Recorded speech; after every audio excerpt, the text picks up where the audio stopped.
Ladies and gentlemen, this is the 12th and final round. Right hand, Golovkin steps in and down he goes again. Unbelievable. Mayweather makes him pay. What a rookie mistake. A sensational left hook by De La Hoya. It's facts. I'm the best. You know what I mean? Sometimes I don't want to believe it myself, but it's the truth. I'm the best. I'm going to show you how great I am. From Southern California, this is the Last Round Podcast. Hey everybody, welcome back to another edition of the Last Round Boxing Podcast. We appreciate you guys listening. We know there's a lot of options out there for you guys to consume content, whether it's podcasts, videos, streaming, social media, physical videotapes, DVDs, whatever you're into. We appreciate you at least dedicating some of your valuable short time here at the Last Round Boxing Podcast. And we're here with another edition, obviously, of the Last Round Boxing Podcast, another interview we're bringing you here today. But before we talk about our guest this week, we want to give our shout out to our newest brand partner in FightsATW.com. Big thanks to them. That's the site where you can get news, features, and opinions on everything related to boxing and wrestling whenever you need it. So if you're a fan of boxing, you can go there for boxing news. If you're a fan of pro wrestling, you can go there for pro wrestling news. The WWE and AEW, the two biggest promotions in the world right now. They're on HBO and Netflix, respectively. So they're getting a lot of attention right now, and they only look to get bigger. And if you're a fan of both entertainment and spectacles in sports, in boxing and professional wrestling, you can go to FightsATW.com and get all your content, all your news, all your interviews in one single spot. So big thanks to our brand partner over there at FightsATW.com. And our guest this week, he's a former HBO boxing producer. He spent 14 years, I believe, at HBO Boxing from the year 2000 to 2014 and worked on probably some of your favorite HBO Boxing series, including Pacquiao Bradley 1 and 2, I believe Pacquiao Rios. He also worked alongside Top Rank and ESPN. I believe he did some work with PBC. So he's literally been ingrained behind the camera in the sport of boxing, especially during very, very significant years at HBO, which is something that we are very much looking forward to speaking to him about. I'm sure he has some great stories. Our guest this week is former HBO Boxing producer, features, editor, and all that. He did a lot of things, but he was there quite a while for several years. Our guest this week here on the Last Round Boxing Podcast is George Jakovic. And now it's time for the Last Round interview of the week.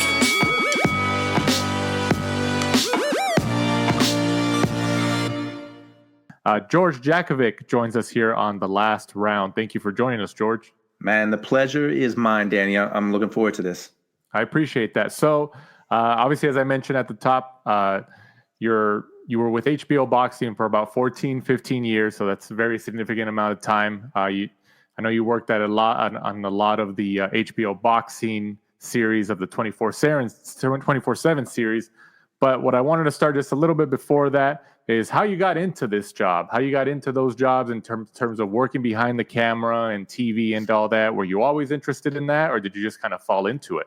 I was, but the day you and I are doing this, it's January 17th. It's Muhammad Ali's birthday. So right. I grew up a huge boxing fan. Ali was, I wasn't around for his prime, but of course I knew who Ali was. Always loved boxing. I remember Sugar Ray Leonard when he was the man in boxing. He was the king of boxing.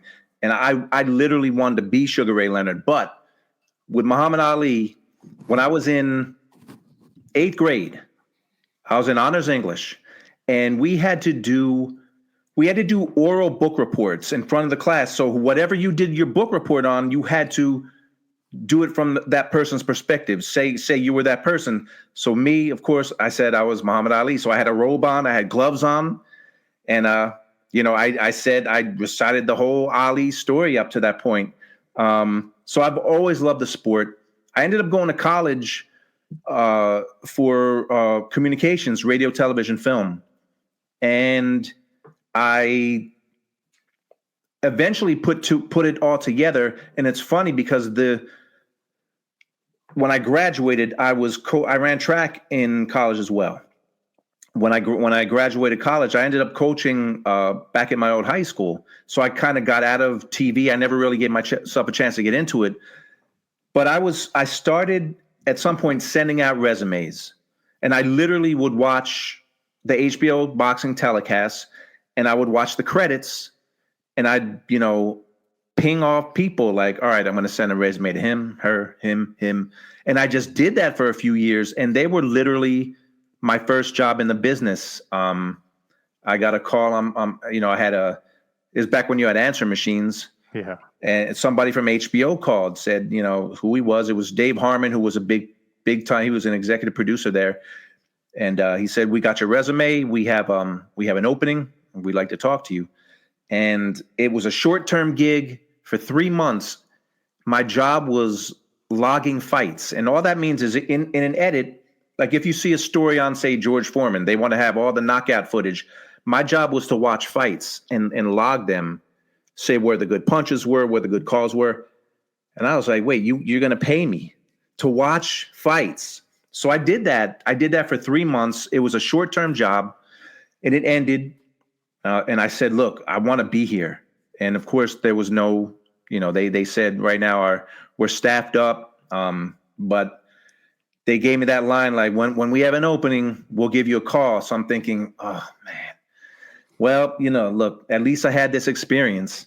And sure enough, like 3-4 months later, they called me, and I was there for about 15 years. So they were my first job in the business. And I started out as a production assistant and worked up to be a producer. So, I look back at those times. They were great times. And for me, I was right where I wanted to be because I love the sport, literally love the sport. And it helped me probably in a lot of my time there, just the knowledge that I had and the passion that I had for it. So that was my big break. And by the way, I remember when I walked in for the interview. So I go into this guy's office, and he wasn't there. His secretary said, Mr. Harmon will be right back. And I'm looking on his desk, and I can see it was like one of the first resumes I sent, and it was so bad. It was just so poorly written. I'm thinking, oh man, like I better be good in this interview because certainly, and I had really no resume, but what I had was pretty poorly written. But I was there for 15 years, and I really, it was a dream job. I really loved it. So that's how I got to HBO. And like I said, it's where I wanted to be. I loved the sport of boxing, and that's what I worked on there. That's all I worked on was boxing. So when you were in school, like in college studying communications, did you have any experience like working like as a student, on student broadcasting or anything like that? Yes, we did some. One of the things I regret, I also ran track when I was in college, and I was all about running. I just knew I was going to make it to the Olympics. Didn't happen. But I did have some experience on like small projects at school. Looking back, I wish I would have put more time into that stuff. What happened, I mean, not to detour things, but when I graduated, about 2 months later, I had a younger brother who was killed. He was a Marine, and he was killed. So it kind of just changed my trajectory. I kind of kicked around. I didn't really know what I wanted to do with my life. So I ended up being a track coach at my old high school. Because I was still working out. And my old coach said, why don't you work with me? Come train the kids. And so I did that for about 4 or 5 years. So, your life, obviously it changes when something like that happens. So I had very little, like I look back on it and I really had no experience, and HBO hired me simply because they just needed someone. They were lucky because I knew boxing, and they just needed someone to log fights and help in edits. And it was my thing. I ended up staying. What do you remember? You were talking about the interview, that initial interview. Is there one question that stands out in your mind or one moment during that conversation? It's funny. Like some things I remember, some things I don't. I just remember being I remember being super nervous. And I remember the interview went well because they liked me and they hired me. What I really remember was, well, we'd like to hire you. And what they did was they hired me to work 3 days a week. It was a flat fee of like it was $100 a day. So it was 3 days a week. So I had another job that I was working, not in I think it was construction or something. But I asked them, I said, look, can I just come up here every day and work? And, they were kind of shocked. They said, well, yeah, you can, but you're only getting paid for 3 days. I said, I don't care. I mean, I just want to come here. And I've told this story before to people who know me, but I think it was one of my first days. I went to the bathroom. So I'm in the HBO bathrooms and, not to get graphic or anything, but I had to do number 2. So I'm sitting on the toilet and I'm like, oh my God, George Foreman or Sugar Ray Leonard might have sat right here where I am. And I was just pumped, man. Like, I remember things like that more than like specific things in the interview. I mean, at lunch, they had a whole library of old fights. So I would just sit at my desk and people probably thought I was working, but I would just throw in, an old Donald Curry fight or whatever. So I don't really remember like specifics from the interview. I just remember the bathroom incident. I also remember I had like 2 suits and I was wearing a suit every day. And HBO wasn't a suit and tie place. It was a very casual place. So someone, after like the 3rd day in a row of me wearing a suit, somebody said, look, man, like you look good. Like it's okay, but you don't have to wear that. Like, people had like khakis and like, it was business casual. So yeah, man, I don't really remember like specifics from the interview. I just remember when they hired me, I was calling everybody like, man, I got a job at HBO because I couldn't believe it because I grew up watching HBO and it was just surreal because I was there. I was working for HBO. Was HBO the only, because you said you sent out your resume to them and all that. Were they the only ones that you were focused on in terms of trying to get hired by? I know I sent out, I said, I wanted to go somewhere that was doing boxing because I said, look, I love the sport. I have a passion for it. Let me try and get into some place that does it. So I was sending it to ESPN. I sent it to Showtime, ESPN, HBO, and HBO. And I was also looking for other jobs too, just in the industry. I was sending it out to lots of other places. But HBO is the one, they're the ones that called. So that's how I ended up there. You were describing all the moments, like when you went to the restroom and all that, and you were just sitting there and stuff like that you had where you were just like, man, they were kind of like, I'm here right now. What was the subsequent moment when, whether it was a fighter you met or a personality on HBO that you felt like that starstruck feeling, like, oh wow, like I'm really here? There's a couple of them.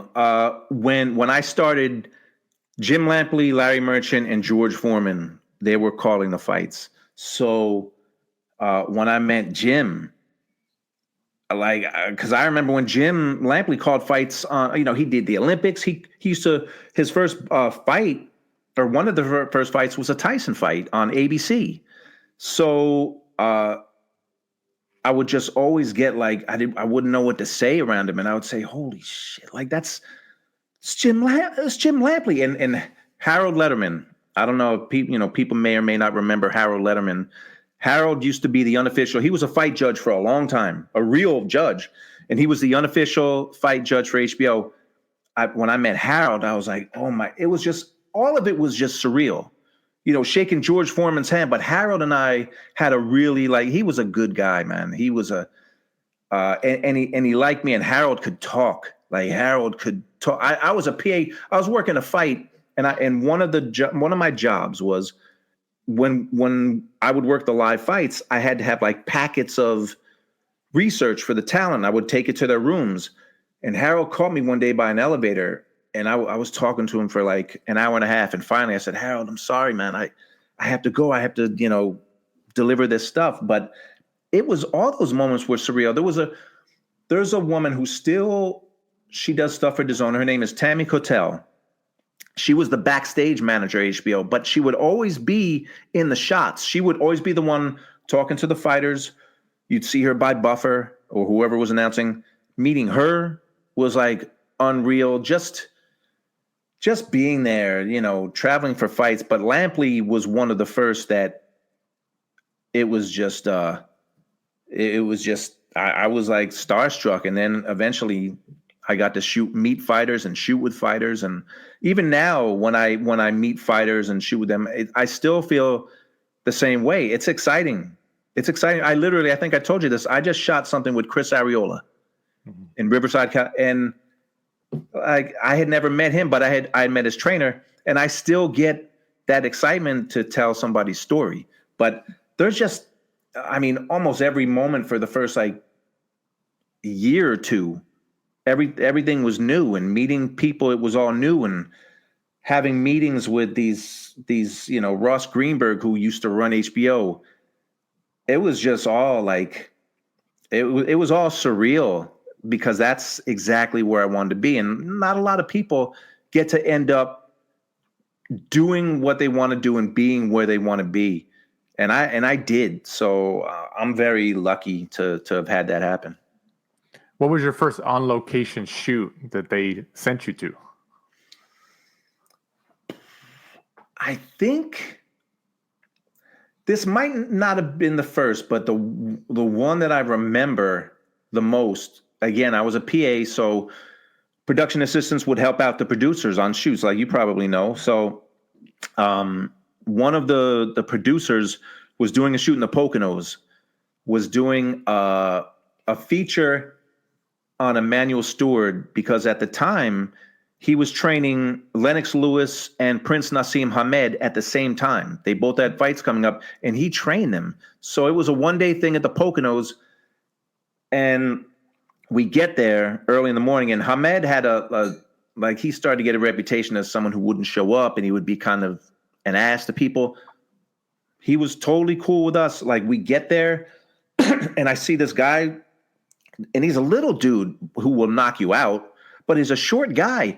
And he walked up to all of us like, hello, Nas. And he introduced himself. So Emmanuel would train Hamed in the morning, and then Lennox would come in the afternoon. So, I'm watching the training, and I don't know what gym it was in the Poconos, but all of a sudden, I see in my peripheral vision this massive figure on a mountain bike, come in the gym, and I look over it, and it's Lennox, and he was about to do his workout. So that's probably not the first shoot that I went on, but it was the one that I was like, oh man, you got the featherweight champ who's becoming a sensation, and you got the heavyweight champion of the world with Emmanuel Steward. So that I'm sure that wasn't the first, but that's the one that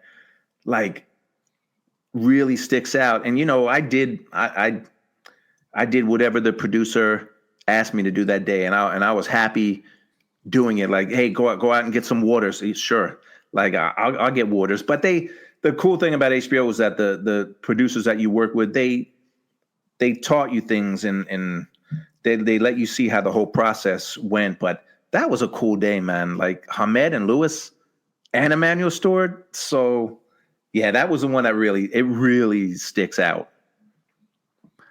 You mentioned that when you got hired there, they asked you to watch fights to kind of notate the knockouts and the big moments, and you were just shocked yourself. Are you going to pay me to just watch these fights? I'm assuming that they had you do smaller tasks like that initially before they sent you on location shoots. Did you have to grow into that? No, because when I would go on location, I wasn't the producer, so I wasn't calling the shots. Look, man, they use PAs for whatever they needed. Any producer who needed help, whether it be, research or helping to set up a shoot or whatever, when you were a PA in that role, you were just going to help do whatever was needed. So It wasn't long before I went out, because I was with them for 3 months, just logging, and I would be. What was cool was I was not only logging the tapes, but the producers would take me in the edits, and I would have notes, and they would ask me, listen, we need a great Lampley call for this fight, and I would know exactly where they were. So I got to be in the edit rooms, seeing that, from that perspective. So you got to learn along the way, but when you were PA, like whatever it was, and some producers, you knew they would you knew when certain people came to you, you were like, oh man, this guy's gonna like dump a ton of stuff on me. But you learn from all the stuff you did. Obviously, you don't learn much from like getting waters on a shoot, but it's just part of the process, So I went out pretty early. It didn't matter. Like I didn't care what I was doing. I was just like, I just want to be here. I just want to learn, because I had no experience. I had zero experience, and other people were coming in even because I was like 4 years out of college. Some people were coming out of college with much more experience than me. I had none, but I was still there and I was learning every day. What was the first, I guess, piece of content that you saw on television that you knew that you contributed to? It might not have been a significant portion, but you saw like a clip or like a piece like, oh, I helped do that. Again, I don't know if this is the exact first, but it's the one I remember. It was I helped out on the De La Hoya Trinidad when they had their fight. I helped out on some of the pieces that were done, and that's the first time my name was in the credits, because back then they don't do it anymore. No one does. But at the end of the HBO telecast, they would run credits. You'd see who the feature producers were, who the PAs were, and that was the first time my name was in the credits, because I had done some work with some of the, I was probably logging some footage, and they would do these shoots for the fights, promo shoots. So they did De La Hoya and Vargas, and it looked like a Levi jeans commercial, because they shot them both separately with jeans on and no shirt in the desert, like with their arms folded, and they do the poses looking away, or the famous pose where they look down and look up into the camera.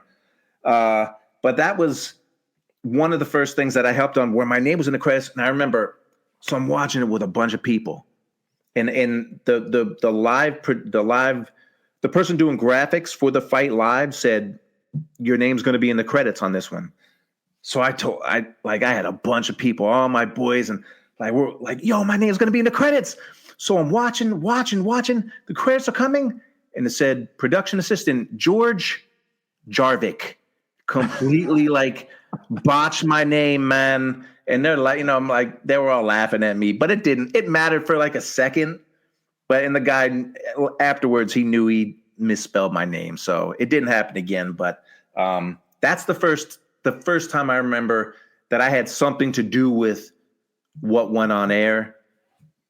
The credit was spelled wrong, but it didn't matter. It was spelled right after that. Right. It still was attributed to you regardless if it was spelled wrong or not. Yeah, but for a second I was like, oh man, but because it's not here. But when you and I first went on, you asked how to say my last name, because people don't know. Listen, man, when I graduated high school, my principal, I think he's passed away, but he was known to drink a little bit. He botched my name so bad, and this is my high school graduation. Like, come on, man. So, yeah, they spelled it wrong, but it was okay. It was because I knew that I had something to do with it, and it was the start of my name being in the HBO credits, which was cool. Now, even before the HBO career began, did you attend any fights like growing up? Not many. I remember going to I went to the Golden Gloves in New York. They used to have the New York Golden Gloves at the Garden back in the day. And I don't even think they call it the Golden Gloves anymore. It might be called something else. So that was the only fight I attended as a kid. But when I was a kid, boxing was on every weekend. It was on during the afternoon on CBS, NBC, ABC. There would be fights on Saturday. There'd be fights on Sunday. There wasn't these midnight pay-per-views, you know. It was a different time. It was a different time. So I would watch fights every single weekend. And I wanted to be a fighter. I wanted to be Sugar Ray Leonard. So I grew up in Jersey, New Jersey, a town called Rahway. So there was a time where Rahway, they had a YMCA who started a boxing program. And I was like, oh man, this is it. I'm going to be Sugar Ray. I'm going to be Sugar George. And I was there for a couple of months, and then the guy ended up leaving. So there was no program anymore. And there weren't a lot of gyms around. So I'm sure it worked out for the best. I don't know if I would have been Sugar George Jakovic. I don't think that would have worked out. But I would watch the fights, and I would have my own scorecards. I always meant to show Harold. I used to have a big, thick notebook with all these old fights that I used to watch. I never got to show it to him, but it was like, even though I played baseball, ran track, like on the weekends when those fights were on, that's all I did. I was just watching fights. What was the first fight that you attended as a part of the HBO team? Or the earliest memory you have, at least. I think the first fight that I can remember going to, it was either in Atlantic City or it was in the Garden. It was Michael Grant and Andrew Galata. It was a heavyweight fight. Michael Grant was big guy, 6'7", 250. He was unbeaten, and Galata was a former, title challenger, and this was supposed to be another step up from Michael Grant. And I remember, the reason why I remember that fight is Galata was kicking his ass. He dropped him a few times. He was clearly going to win the fight, but if you know your history about Andrew Galata, he would sabotage himself, and he got hit some in the later rounds, and he ended up quitting. He got hit and he quit. And so it wasn't a big fight, but it was the first fight I went to, and it was local. Now, I remember the first fight I traveled for. It was Trinidad and Fernando Vargas. That was the first, and that was my first time in Vegas, which was like, man, I was walking around the strip like I had never been there. So I literally walked like from one end of the strip to the other because it was Vegas, and that was the first fight I attended in the truck, and I was observing. So I was doing everything for the person doing graphics, the graphics PA. So he made me do everything except the work on air. But that's the first fight I remember going to. And I mean, it's still, if people haven't seen Trinidad and Vargas, that was such a big fight. And Vargas, I always thought even then Trinidad was going to be too much. And Trinidad, that first round, almost decapitated Vargas, dropped him twice. And somehow Vargas came back and ended up dropping him. After 6, it was even. But then Trinidad just wore him down with a few low blows. He had some nice, perfectly timed low blows on Fernando. But that was the first fight that I remember traveling for. It was definitely my first time in Vegas.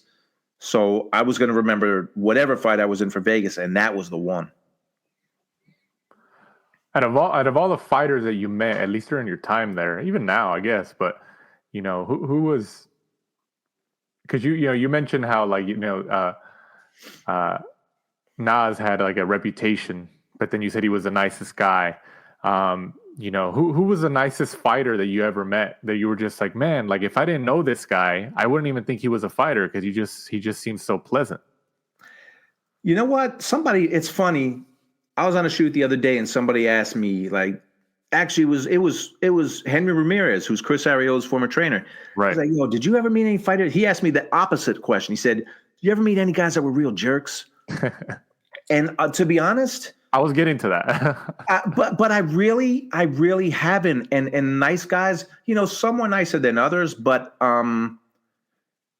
they were all pretty gracious, man, because being on HBO was a big thing. And having a story, whether it's a countdown show 24/7 or a feature, it was big and it was gonna benefit your career. So they were all like pretty giving with their time. I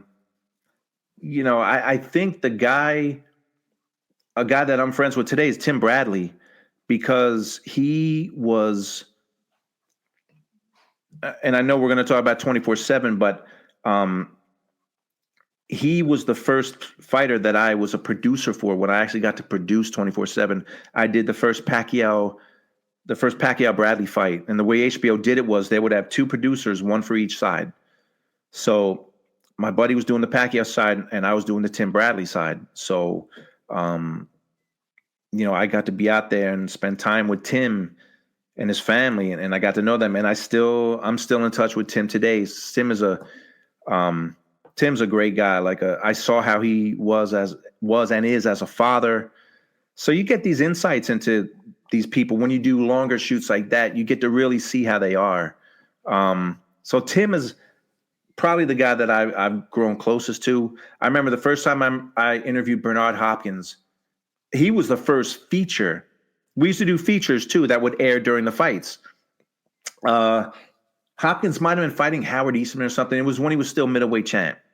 So I spent like 2 days in Philly, even had him running up the Rocky steps, all that stuff. He could never remember my name, so he would just call me Guy. He'd be like, hey, Guy, what do you think about this? And he would do something, hey, Guy. But I was really nervous because it was my first interview that I was doing myself.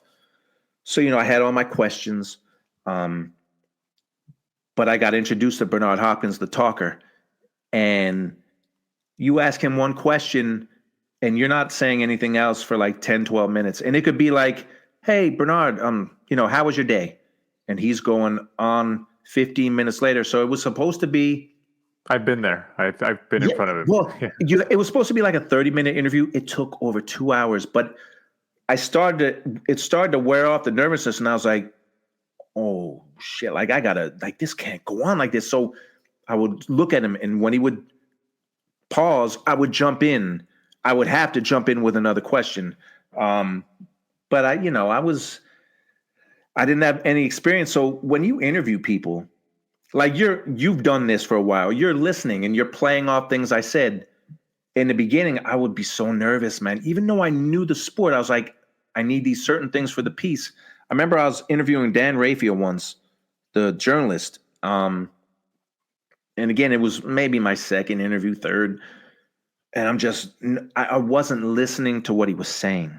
Because sometimes, you know how it is, you'll have a list of questions. You might have 10 questions, and the person might answer 3 of them on his first answer. So you're like, okay. And you just play off it. I would say like, it would be like this. Okay, Danny, tell me, how'd you get into boxing? And you would say it. And then I would ask another question like, what's the first fight you went to? Even though he answered that question, I just didn't listen because I was just so nervous. The more you do it, the more experience you get and the more natural it becomes. But yeah, Bernard was, man, it was like a 2.5 hour interview. But honestly, I can't say they were all cool. I never met somebody who I said, man, that guy's an ass. Now, I never did any work with Floyd. I can tell you, though, from what I've heard, this is secondhand information. Floyd Mayweather, he didn't really care about what crews were coming, what HBO, what time they were coming. He would ghost them sometimes. He would train at odd hours. He'd train at like 2 a.m. Excuse me. So like for 24/7s, if there was a crew, they were with him every day.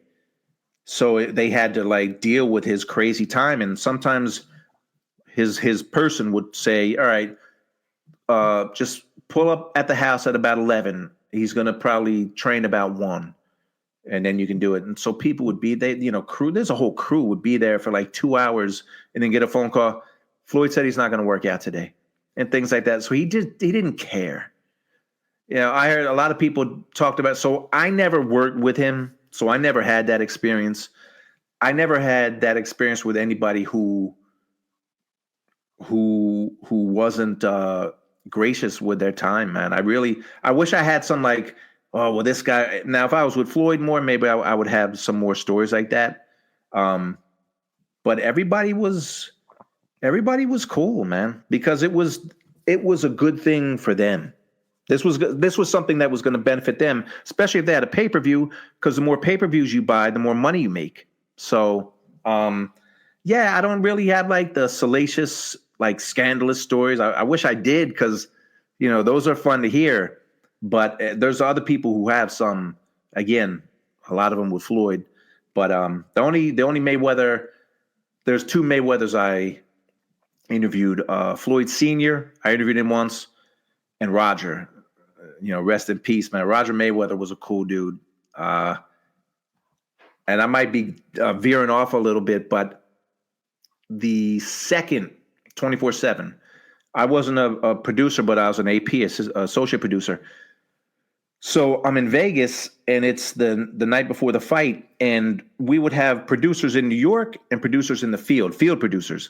So I kept telling the field producer, I was like, listen, when we come out there to do the last episode, the fourth episode would always be in Vegas.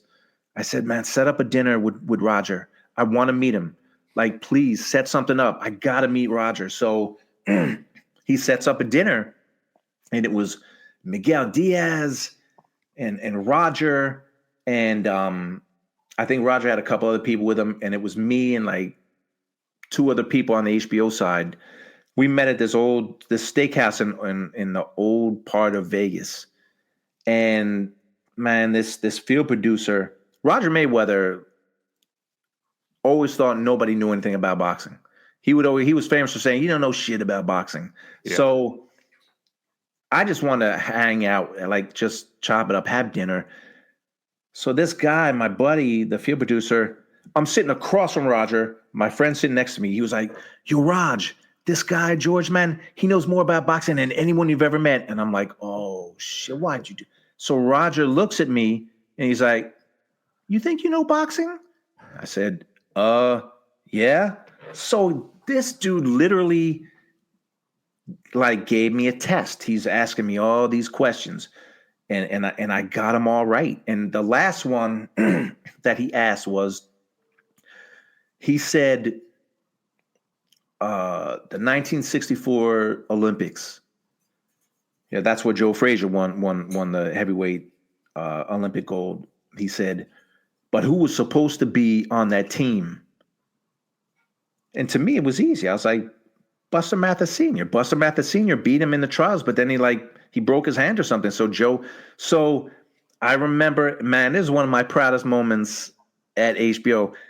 When I got all these questions right, and that was the last one, and he looked at me, he said, you know what?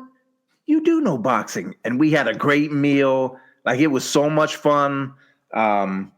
Man, that was, and my one regret, and I do it now, I just didn't take enough pictures because I didn't want to bother people. Right. Man, trust me, I wish I had a picture of me and Roger from that night. So I don't have the horror show, like all my memories that I have, like those are special, man. I had dinner with Roger Mayweather but the night before Mayweather Hatton. So yeah, man. So, and I know your question was, who was the nicest? I can't say. It was all good, man. So how did you guys, because you were obviously there during the initial launch of HBO 24/7. So what was those discussions like as you guys were leading up to that? Did you guys see something else in terms of, some other shows or movies or entertainment, like in terms of behind the scenes, and say, oh, you know what, we should start doing something like this for boxing? Well, have you ever seen the documentary When We Were Kings? I haven't. No, I've heard of it. I've never seen it. So it's a doc on the Ali Foreman fight from 1974. It didn't come out till like 1996, like 20 years later. You watch that, and it was it was just what 24/7 is, all access. Cameras in the camp and documenting the camp. So it's not something that had never been done. But there were two producers, Scott Boggins and Jason Hare. And Jason Hare, that's my boy. Like he did the Jordan doc on ESPN, the famous one. He just did an Elvis Presley doc. He used to be at HBO, and I learned a lot from him. And he always wanted to do an in-depth, and he would talk to me. He would have a notebook and talk to me like, man, I want to do a show, like a multi-part show. Just we have people in camp all the time, like all the time. Now, who came up with 24/7? The title, I don't know. But he said, I want to do it, all the time at camps. And Scott Boggins was another producer there, and he is another great storyteller. And I wasn't privy to exactly how like it finally merged. I just know when Jason said, look, we're going to do a show, a docuseries called 24/7. And I want you're going to be in my edit room. Like you're my guy working with me. You're going to be you're going to be there every day. I was like, cool. And I heard what it was. And it was called 24/7 because literally there wasn't a camera there 24 hours a day, but we had a crew there for 4 weeks. That's a long, nowadays you shoot like for a day or two, you go in and out. Camera crew was there on site and just shooting every day. And that footage was they would send it back to New York with notes, and we would figure out, mostly the producers, but we'd all figure out, all right, here's what we're going to do. And a lot of it was on the producers, and it would just trickle down. Really a lot of work because it wasn't just random footage. It was Liev Schreiber, who's the famous actor. He was the voice of 24/7. So we had Aaron Cohn, who, if a lot of people don't know, he's the best writer in sports. It was just such a talented team, the best editors. But it was different because it had never been done on that scale.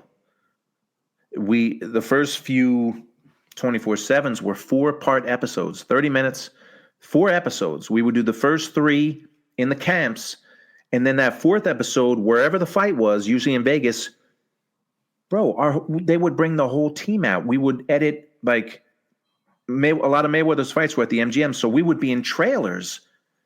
They would have like 3 or 4 big trailers outside the MGM in a sanctioned off area, and we would work, and we would, those nights we would, for fight week, our last episode would air the Friday before the fight, so we would get all the way up to the weigh-in, and that would be some of the last shots that would be inserted into the show.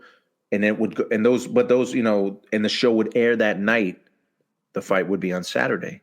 So it was a 4-part series, and it was a lot of work. There would be times where we would be there overnight, even in New York. It was a lot of work, and a lot of footage, because every day you had at least 2 shooters that were shooting for multiple hours of the day.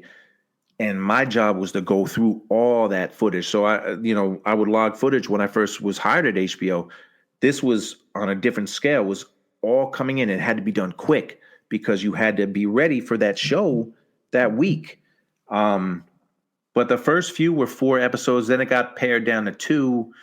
And then at some point it was 1. And then obviously at some point 24/7 was gone. But man, what an experience doing that, just again, and being there, being in Vegas. And I remember I got to be a field producer on Mayweather Victor Ortiz. I was with Victor Ortiz for the last 3 weeks of his camp. And I really like Victor. I didn't think he was going to win because I was in camp and I saw how he sparred. I saw who he sparred against. And no offense to Victor Ortiz and his team, but it didn't really look like he had a plan to beat Floyd Mayweather. I think he thought I'm younger. I'm stronger. I'm going to win the fight based on that. But what I do remember is, man, a few things about that. So Victor makes weight, and we shot with him that night at the Pink Taco in Vegas. I forget what hotel that was at. And he gorged himself on food. And a lot of fighters do. He was just going to town, and I'm like, all right, well, this is probably his routine. And he's been pretty successful so far. The next morning, he has this giant breakfast, man, pancakes and like mounds of pancakes and eggs. And I don't know how you feel. I know when I eat pancakes, you're like sluggish, man. You're like, the last thing you want to do is get in the ring and fight the best fighter on the planet Earth, Floyd Mayweather. So when Ortiz showed up at the locker room, you could see he looked like he needed a nap. He was groggy and he took a nap. Excuse me. And he took a nap. They had to wake him up. And he just looked, I don't know. I mean, it's a few hours before the fight. Man, he looked so sluggish. And, eventually, he got going. But another thing from that night, you're not supposed to, a fighter doesn't get their hands wrapped unless a member of the other team is in the locker room, because we all know what has happened in the past. So Victor's guy, I forget who was supposed to be there. Somebody, it wasn't Roger, but someone was supposed to be there from Floyd's team, and they were late.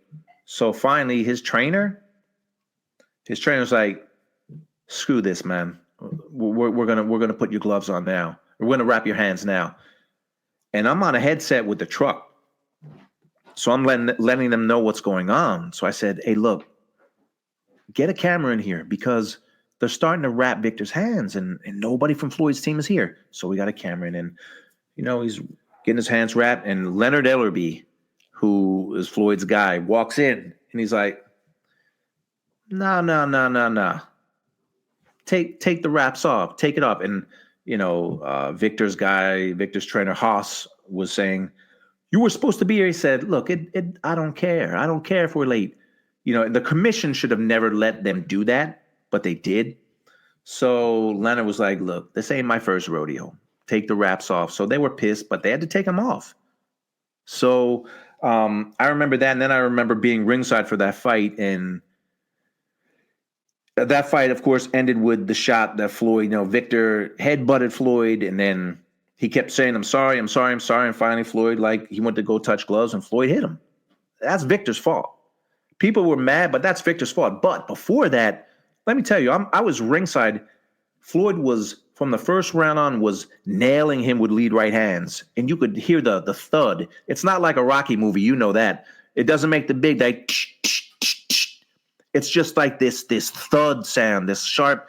And he was just nailing Ortiz. And then the knockout came. But yeah, man, I have a lot of just random memories like that of moments where I was around. And look, I wish I could have been at all the fights, but the ones I was at, there's a ton of memories.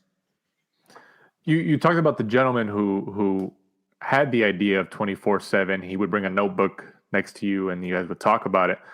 The first one was the De La Hoya Mayweather.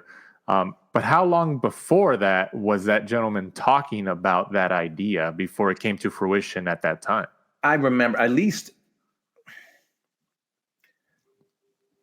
I want to say at least 10 months to a year before, he was just talking about that. And I'm sure he was in the ears of the higher ups at HBO, because these things just don't happen overnight.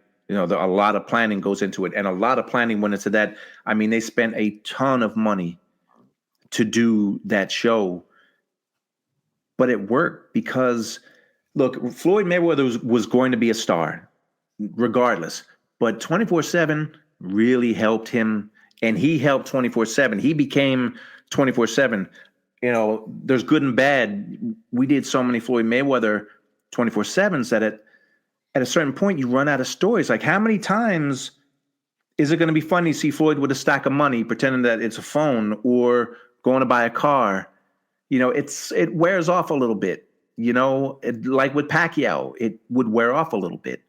That's why when my first 24/7 I produced, I got to do it with Tim Bradley. We had never done a 24/7 on Tim, so everything was new, everything was fresh. But to answer your question, yeah, the talks they took a long time to put this together, and you needed the idea. They had the idea, then you needed the fight, and when Oscar De La Hoya and Floyd Mayweather, they were the two biggest names in the sport, two of the biggest names in the sport at the time. He was the golden boy. I mean, it's Oscar De La Hoya. So it was just the perfect fight and the perfect vehicle. And man, there were billboards all over New York City. And then you had the iconic music, like that 24/7 music. Even now, when I hear it, like it's just, it had Jose Cancela, and shout out to him. He did all the 24/7 music, and 24/7 also we could license songs too. So there was a music budget. So hip hop songs, whatever. The only thing they didn't get, they wanted to get an old Michael Jackson song, and it didn't work out because they couldn't get in touch with his people in time to get it in the show. But just a lot of time, a lot of talent, and a lot of hard work, and the perfect fight to do it. It was the perfect fight. Oscar and Floyd, they were so different. They were such different personalities, and it came through on the screen. And to me, that one and the second one, Mayweather Hatton, those are the two best 24/7s, especially because it was brand new. But another one I got to produce was Cotto Margarito 2. And if you've never seen, it was only a two-part show. The first episode is one of the best 30 minutes of TV you'll ever see, because they had their bloody first fight where Margarito won, and then he had the whole hand wrap issue with Shane Mosley. So everyone cast doubt on that fight. So yeah, man. And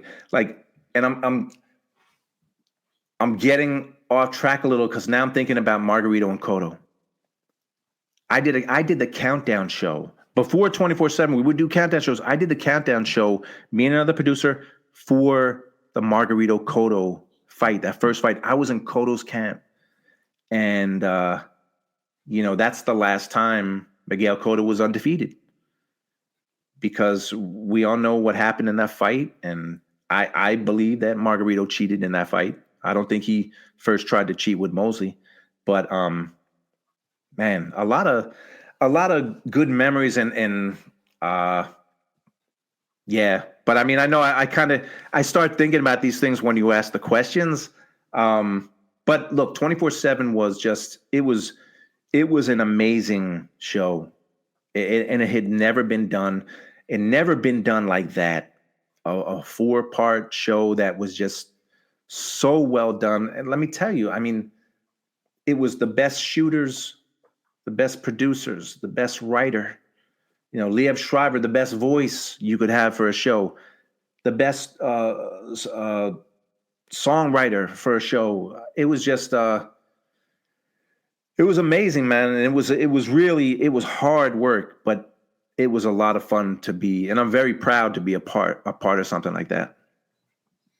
You mentioned the music, how iconic it is, because it definitely is.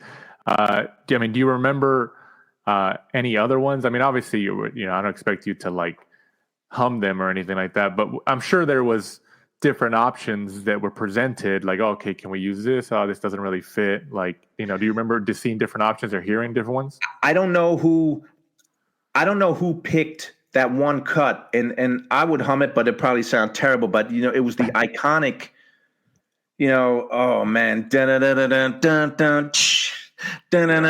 dun dun. It was just like, oh man, you heard that music up at the top of the show, and you were like, oh man, it's 24/7.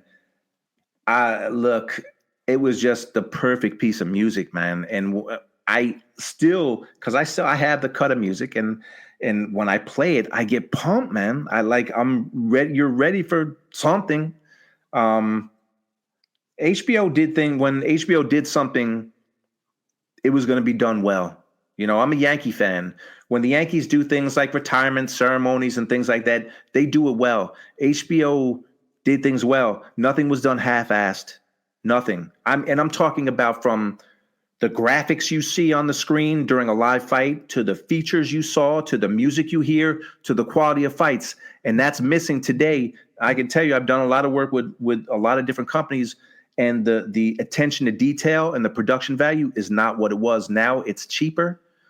The budgets are less. So now it's a success if they get a show on and off the air. It's like, all right, good job. No, it's not always a good job. And I'm not trying to dump on everyone today, because I'm still in the industry today, but it is different. It was different back then. It was different.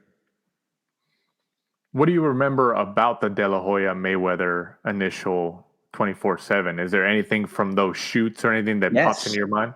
Yes, I was on Floyd's side. So, I mean, it was just so different. Like, Floyd was, now this is, everybody knows Floyd, again, buying the cars and the money, and, you know, 50 Cent was always around back then.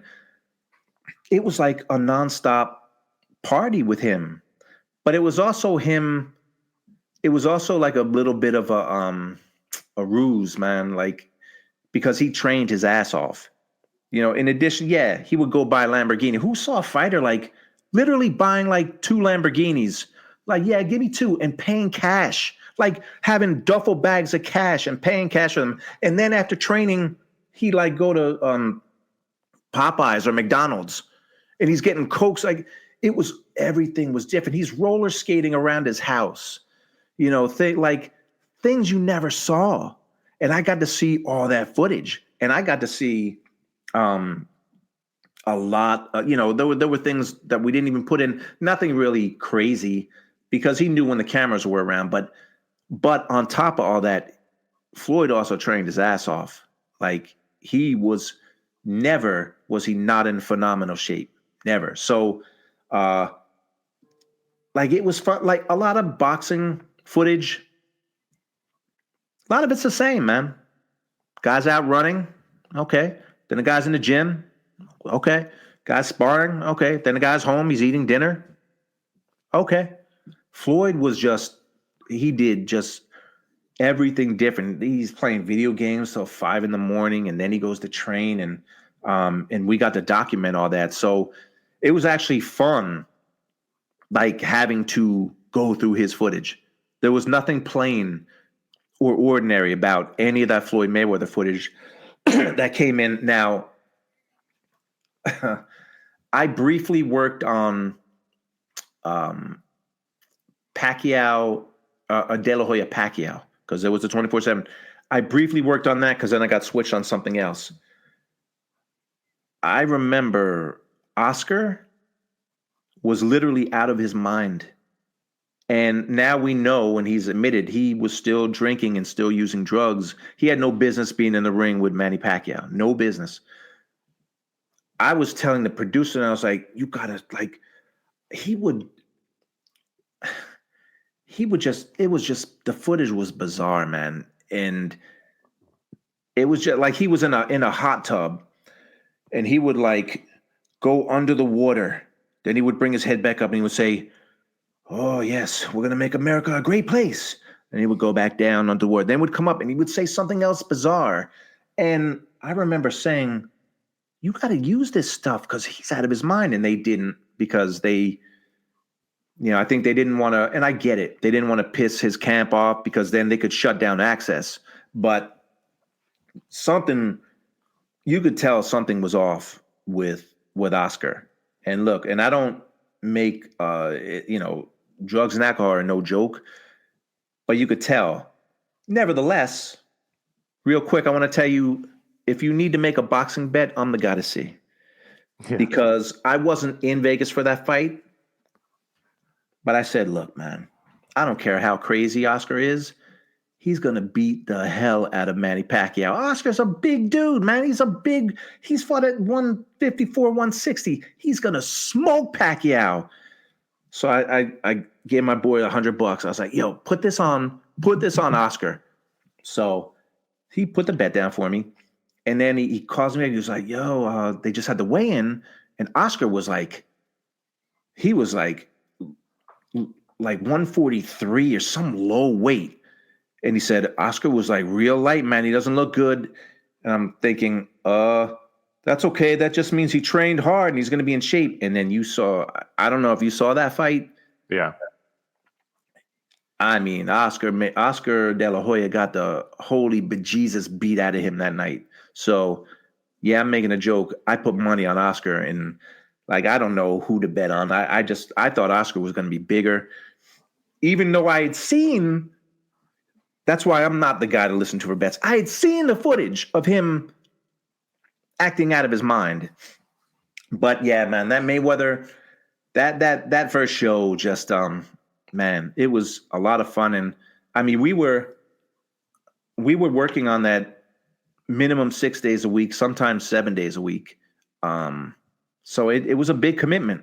We were in a beautiful facility and we all, had our own separate rooms, but it was a lot of work. But you know what? In that environment, there's a lot of passion and a lot of people want it to be good. Not just one person, like everybody. So that helped a lot. And the end result, man, was, I mean, it's 24/7 and people still talk about it for a reason. If it sucked, I wouldn't be on this show right now talking about 24/7. You wouldn't be talking about that. If it was garbage, it wasn't. It truly was different. It was one of a kind. And we're still talking about it in 2025. Now, did you have to, or was it just like maybe an agreement between the network, HBO, and the fighter and their team? But did you have to sign like any NDAs just because you guys were present to see like sparring and stuff like that? No, but I do believe we didn't have to sign anything as employees of HBO, but it was known that we couldn't leak the footage, talk about it on social media, or you'd lose your job. If you did it, you'd lose your job. Now, sparring, you know how fighters are with sparring. They're like, even Mayweather like showed very little sparring. Oh man, I haven't thought about this in a long time. You're asking good questions. So it was, I forget which episode, but Shane Mosley came into Oscar's camp. It was a big deal. And it was just beautifully shot. Like they do this reveal at the airport up an escalator. And Liev Schreiber says something like, there's a special member of Oscar De La Hoya's team coming into camp today. And like you see the shot of Shane Mosley, you're like, oh shit, it's Shane Mosley. He's coming to help Oscar train like Apollo Creed and Rocky. I remember that, yeah. So they were trying to cut a sparring session scene, and we would screen the shows internally, just us, once a show was put together, we would all of us, like, I don't know, 10, 15 people sit in a room, and we would watch it and we would take notes. And it was like if you had something to say, you say it. They cut this sparring scene where Oscar and Shane were, let me tell you, when it was staged and pulling punches and pity pat stuff, at first I was like, oh, this will be cool if they're really sparring. I mean, they fought twice, and it literally, when that part was done, I said, guys, like, we can't show this. That's terrible. They're clearly not trying to hurt each other. They're just, I don't know what they're doing. So I think it either was removed from the show or they showed just a little. I think they wanted to do like a iconic 2-minute scene. They couldn't do it. It ended up being shorter. You make the quick edits, just like they did with Mike Tyson. Make a quick edit, and they fool people into thinking that he was 28 years old and was going to knock out Jake Paul. You can do a lot in the edit room. So, but I remember it was so bad. It was so bad. And I said, guys, this is terrible. This is terrible. But again, that was another cool thing just because I wasn't a producer on the show, it didn't matter. Like, we all were there together, and we were all doing what we had to do to make the show better. And, Scott Boggins and Jason Hare, they listened to the people they trusted, all those people in that room. And if you had an idea and it was a good idea, they would listen. How many fighters, or at least which of the fighters? We talked about Floyd Mayweather, how he always knew when the cameras were on. He knew how to turn on. He would rollerblade inside his house and have the stack of money as a phone. He knew when to show off on the camera. So obviously he has that character, that personality to, okay, the camera's on, the red light's on, I'm going to give you something. But was there times where there was fighters or personalities where you guys were looking for something and they just weren't giving anything in terms of entertainment or anything good, and you guys kind of were trying to help them out, like, hey, try to do this, see if you can do this? Yeah, not quite like that, because I will say 24/7 was not, well, there was some later versions that they started to really like script out the shots.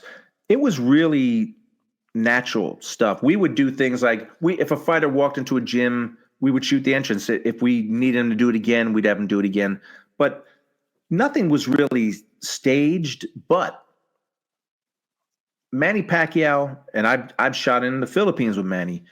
Manny Pacquiao, he's not the biggest personality. He's no Floyd. Who's Floyd? Nobody. But after you do so many shows with Manny Pacquiao, you're like, man, what can we do?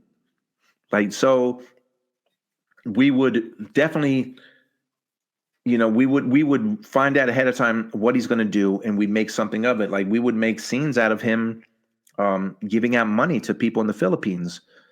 And how he has any money, I don't know, because people would line up for like half a mile around his house, and he was handing people money. So, yeah, I can say that. Well, no, they did some fake stuff. Yeah, this is where I started to not really like the direction of the show, but I got why they did it. They did a whole scene with Manny Pacquiao in a church, and they had dollies and all this stuff set up, and would have him walk up and down, and it became like a movie set, and walk down here and do this and do that. But he really was going to church that day, but it was just shot dramatically. I wasn't a big fan of that.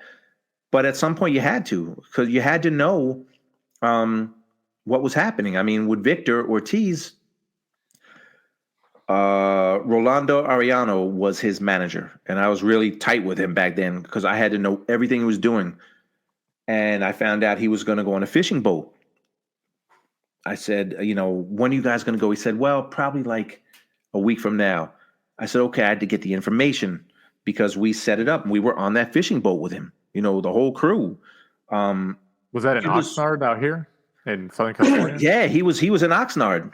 Yeah. And I forget where he went fishing, but we had a crew on the boat with him. And man, I got seasick. Like, people got seasick. We were out there for, I don't know how many hours. And then they only literally used like 30 seconds of it. And the reason why they did that is because Floyd or Team Mayweather, they wanted more screen time than Ortiz. So they mandated it, and you had to do what he said.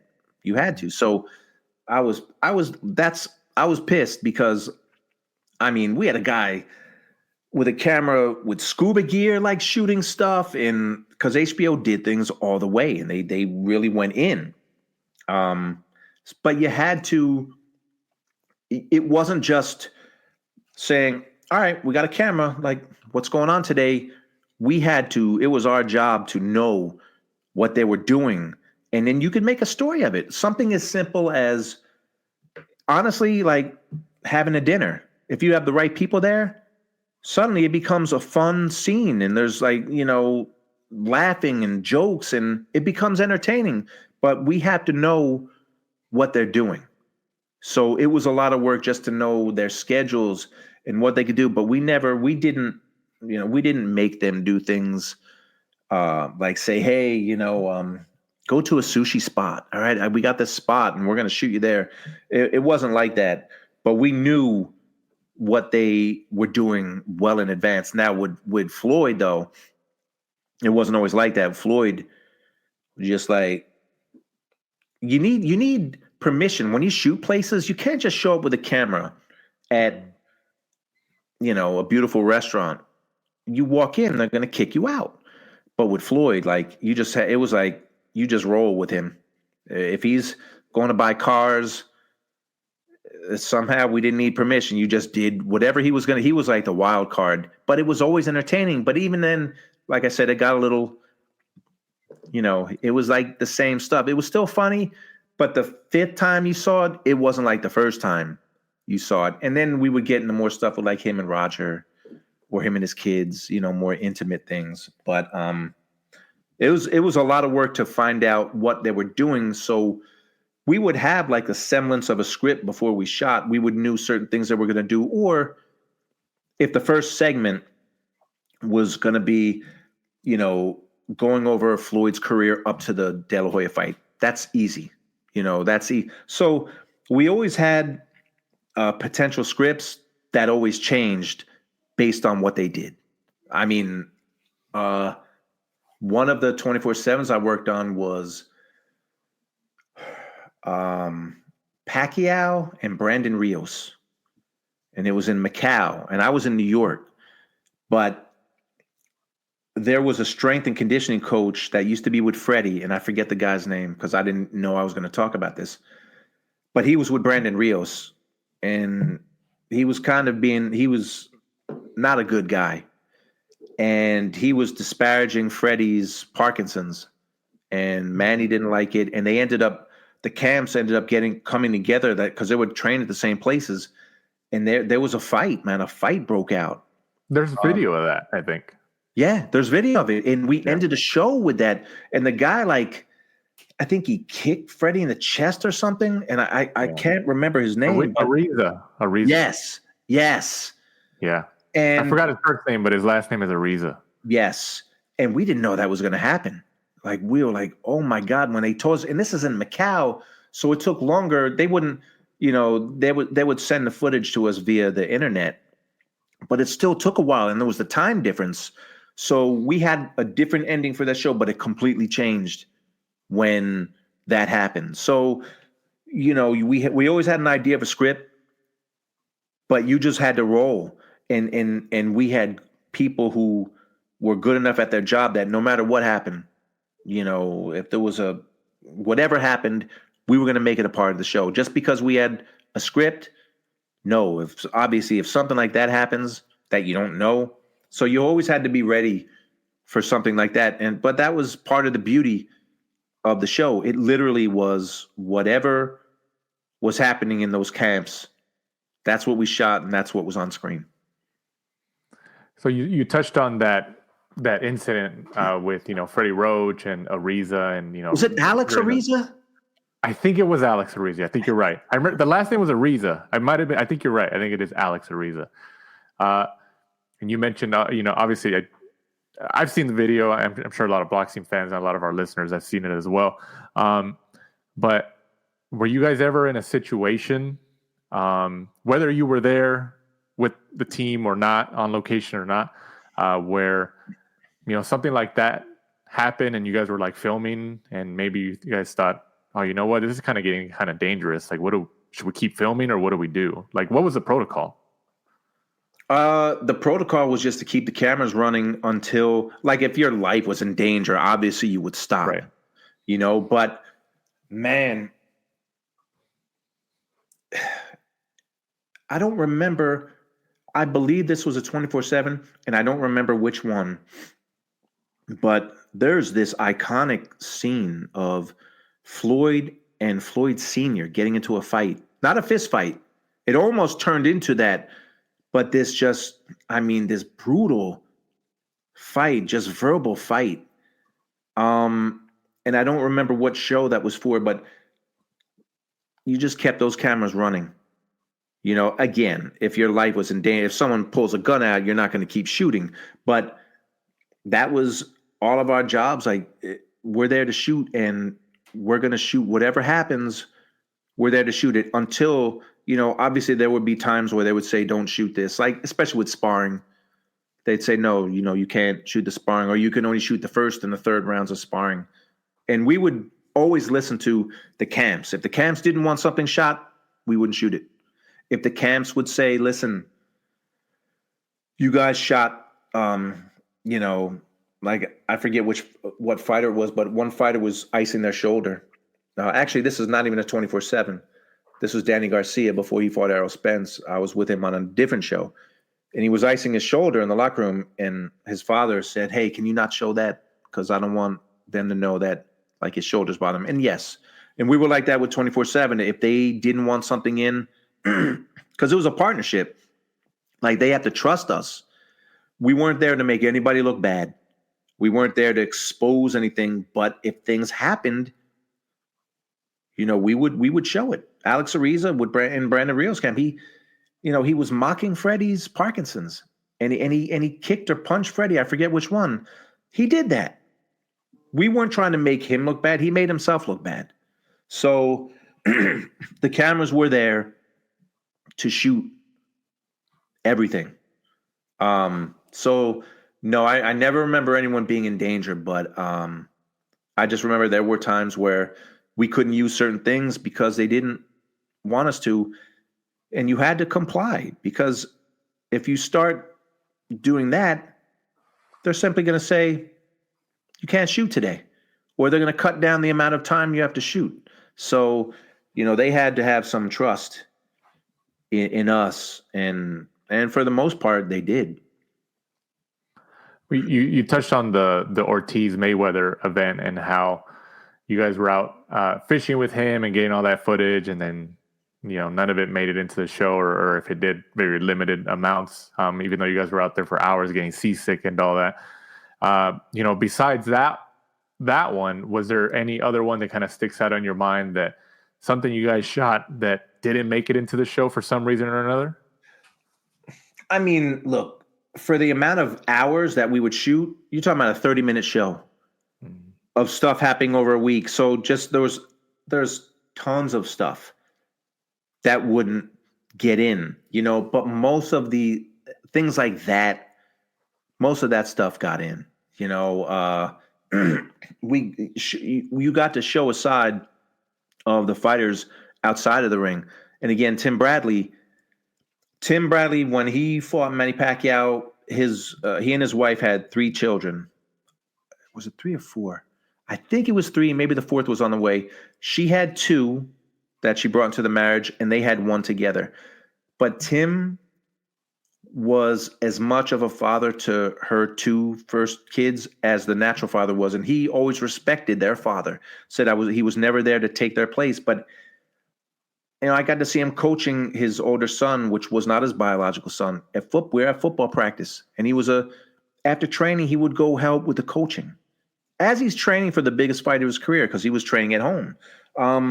Like, you see real things like that nobody would see. And I would see this guy embracing these kids that aren't biologically his, but it didn't matter. He loved them. And, like moments, everybody can see who's got a good jab and who's got a good hook, who's got a good uppercut, who's got good speed. But you don't always see the guy that is a great father or a great son, or buying Lamborghinis on a whim. And you got to see all those things and see them. Once they got relaxed with the cameras, they were even better, because they always knew the cameras were there, but you saw their personalities shine through. Even Oscar, who was completely different from Floyd, he was funny. And Freddie Roach trained him for that Mayweather fight. So, there were a lot of cool moments, but nothing that you knew, like, certain things would happen and you knew they would get in the show because they were just that good. But I can tell you that HBO, wherever they store their footage, they have got, thousands of hours of fighters training that never saw the light of day. But how much of Ricky Hatton jumping rope do you really need? Even though it's shot brilliantly and high speed, but how much do you need? But our job was there to get all that footage. And there is a lot of footage on a lot of fighters that there's really no HBO Sports anymore. So it's somewhere just sitting. Besides Mayweather, because I think we think of 24/7, you think Mayweather as a star of it, like, in terms of significance, the personality and all that. Who would you say, at least during your time there, who's behind Mayweather in terms of like, okay, they might not be like right behind Mayweather, but they're the distant second in terms of who was the next personality that kind of really shined through the 24/7 series? Manny Pacquiao really had his own personality, with not Floyd, but funny guy, man. And a lot of that came through on the shows because, we did so many of them. And again, later on, they got to be tough to do. Like Miguel Cotto was very stoic, but you even saw his personality because he had people around him that made him laugh. I'm always partial to Tim just because he was his show was the first 24/7 that I produced. But I also got to produce a Manny Pacquiao, when Pacquiao fought Brandon Rios. He was just coming off the Juan Manuel Marquez one-punch destruction. So that was his next fight. So it's hard to put everyone's number 2 behind him. I mean, I didn't work on this, but Roy Jones and Calzaghe, they did a 24/7 with those guys. And of course, Roy Jones was not Roy Jones anymore for that fight. But they really started to up their budget. They were getting, that fight was in the Garden. They were getting shots of them running over like the George Washington Bridge and like drone shots. And I remember, they shot Oscar once somewhere on a mountain and doing all these crazy things. So Pacquiao would probably actually, I take that back. Ricky Hatton didn't win the fight. I never thought he was going to win the fight, but for Mayweather Hatton, Jason Hare did the Mayweather side for the first show. Scott Boggins did the De La Hoya side. They switched it. So Scott did Mayweather, and I was with Jason, and we did Ricky Hatton. Ricky Hatton was a crazy, funny, beer-drinking, shit-talking, like, he was funny, man. He had an amazing personality, and never did I think he was going to win that fight. When you're around a fighter or you see a fighter train, you get caught up, man. Like, you drink the Kool-Aid. You're like, this guy, like, he looks like he's the truth. It's a lot different when you're hitting pads or a heavy bag or a speed bag. It's a lot different than being in a ring and doing it against your opponent. And with Ricky, we shot him. One of his big workouts was he went 15 rounds on the body bag, they called it. His trainer had a big bag around him and would come at him for 15 rounds, and he had to throw punches. It was a great workout, very grueling. They did a great piece on it. I didn't think he was going to win the fight, but what a personality, man. And you wanted to root for him. Like Ricky Hatton, he was this English guy, man, who liked to drink beer, and he was funny. And we only did one. No, there were two. There were two because there was a one for his fight with Pacquiao, which was a disaster for him because he was training with Floyd Sr. at that time. But what a person. He really had just a funny person. And he was quick-witted with his jokes and everything. He would probably be my number 2 personality behind Floyd. He was a funny guy. He is a funny guy. Now we've heard, when Hatton fought in Vegas, it might have been that Mayweather fight that obviously a lot of English fans traveled to go see the fight, and that they drank Vegas dry. Is that true from your time around there? I did not see them drinking. I can tell you, I always exaggerate. When you exaggerate, you make the stories better. I used to say I was on the 50th floor of the MGM. First of all, there's no 50th floor. I was pretty high up. I was probably, I was on at least the 13th floor or 14th, 15th floor at least. And the night before, like the few days leading up to the fight, even including after the fight ended, I could hear them in my room singing "There's Only One Ricky Hatton." Yeah. Like I could and no joke, like no exaggeration, I heard them singing that song, and I'm way up. Have you been to the MGM? I have, yeah. It's massive. Yeah. It's like half a mile to get to your room from the front desk. Yeah. And I could hear them, man. And I went down and yeah. I don't know if they literally drank it dry, but they sure tried, because even after the fight, they were acting like Ricky Hatton won the fight. You know, they were going to drink and have fun, whether he won or lost. Now, I think they would have had more fun, but they were still singing that song, "There's Only One Ricky Hatton," all night, like all night. Those fans, man, they get behind their fighters them and the Mexican fans, they get behind their fighters. It's amazing. Like, it is amazing. And I've been to the UK a few times. I did a few Joshua fights from Wales. He was fighting guys that were not big names, and 60,000 people show up. You couldn't get that in America. We went, and no shot to Floyd. But we did fights in Grand Rapids before he was huge, and he would have a hard time selling out the arenas in Grand Rapids. And not his fault, but it just, sometimes the support isn't always there, like it is with UK and Mexico and Puerto Rico. But yeah, man, those, they had all those fans that came, they had a good time. And another bonus to working the 24/7s, they would give us tickets to the fight. So not only did we work the fight, they would give us good tickets, not ringside, but pretty close.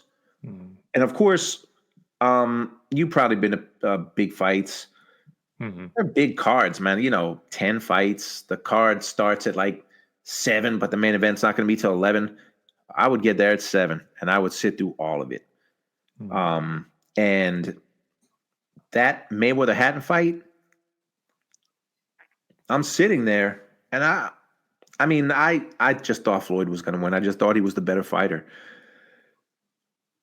If you didn't know any better and you just kind of showed up, you would think you were in England, because those fans were so loud for Hatton, and they drowned out everyone else. And I'm sure they had been drinking all week leading up to the fight. They were so loud and passionate that it felt like I was in the UK. And when that fight was over, that's the only time they weren't boisterous. When that fight was over, they were leaving the arena, and it was like a morgue. But, they did. They just went right to the bars, and they said, you know what? Our bloke gave it a good shot. We're going to have some beer, and we're going to celebrate. And that's what they did. What do you remember about we touched on it a few minutes ago, but about the Cotto Margarito 2 24/7s and that being involved in that? Man, well, first of all, I did it with Gabe Spitzer.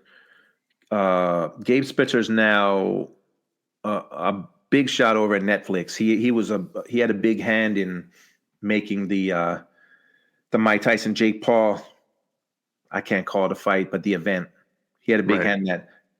Amazing producer. We did that show, and it was 2 shows, but the first one, it was just, I was with Margarito. I was in Mexico. Robert Garcia was training him, and it was Brandon Rios was in his camp. And surprisingly, like, they were all, there was a language barrier. I don't speak Spanish. Most of the people in the camp spoke English. Margarito didn't, but Margarito was totally cool with us, man. He was totally cool. But my job, we had pictures of the hand wraps in the Mosey fight. Like, we had big 8x10s blown up, and we were showing, we had to show them to him during the interview. And I will say he was super cool with us. Always let us be in their training, but he embraced being the bad guy, because he's basically, he's calling Cotto puta and this and that, and he's crying over it just looks like a booger was on my hand rap, man. Like, what's he crying for, man? He's a crybaby. I'm going to make him cry again. He embraced that. What I remember most, though, was I don't remember if it was the right eye or the left eye, but the eye that Manny Pacquiao shattered, that orbital bone that he shattered, that fight almost got canceled because, dude, you could see, I'm not a doctor, but I was as close to Margarito as I am to this microphone, and you could see his eye was just, it looked weird. It just looked jacked up. And in fact, he left training camp early when we were there because he had to go to New York because they had to do some tests, and they had to announce that the fight was on because there were rumblings they were going to cancel the fight. And it was in the second episode. We were there, like at the doctor's office, and you knew they were going to let the fight go on. It was too much money. But I don't remember what part of Mexico we were in, but I do remember it was about a 45-minute ride to the gym, to Moya, Mexico. And he trained at this iconic place, and the name escapes me, but it's a very iconic place. And it had where the gym was, it was made out of glass. Like you could see right in, and that's where he trained, and that's where the ring was. But to Moya, there was like a 45-minute drive from the hotel. And those roads were so bad.